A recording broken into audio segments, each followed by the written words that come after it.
এটা কি সম্পূর্ণভাবে করা সম্ভব? এক ভদ্রলোক জিজ্ঞেস করলেন, যিনি 52 বছর ধরে আমায় শুনেছেন। এবং আপনারা কি কাউকে চেনেন যিনি এটা করেছেন?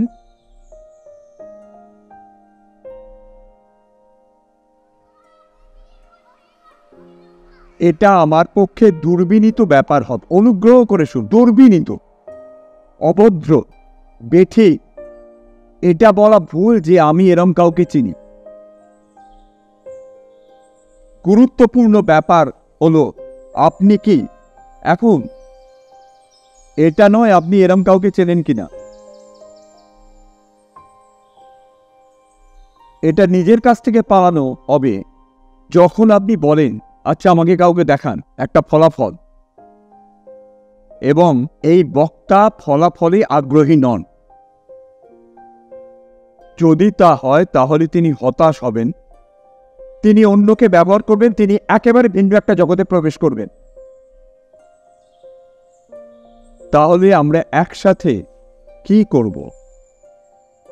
দেখুন,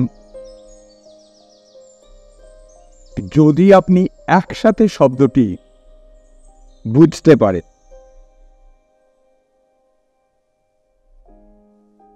দেখুন, যখন আপনি আপনার পছন্দের কারণ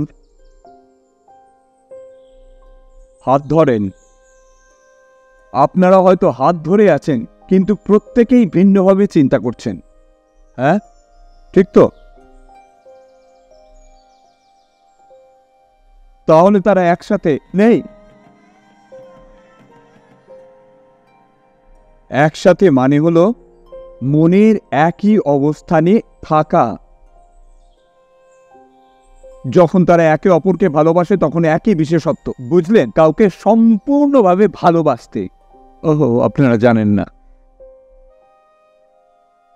সেই ভালোবাসার কোনো ভবিষ্যৎ হয় না। আপনারা বলেন না, আমি তোমাকে আগামীকাল ভালোবাসবো।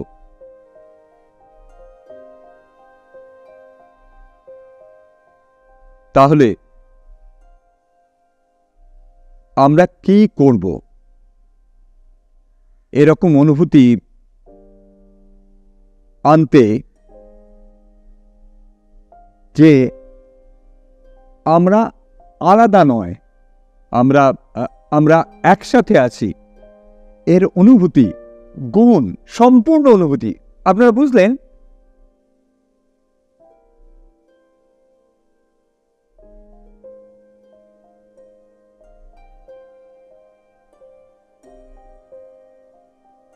এটা খুবই অসাধারণ ব্যাপার যে এই ভদ্রলোক 52 বছর ধরে আমার কথা শুনছেন, অন্য আরেকজন ভদ্রলোক 20 বছর ধরে শুনছেন, এবং আপনাদের মধ্যে কেউ কেউ আমাকে 10 বছর, 5 বছর বা প্রথমবার শুনছেন।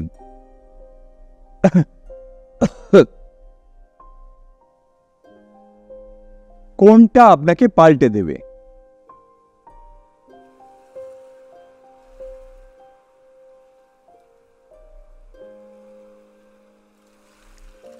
মাথায় আঘাত পেলে,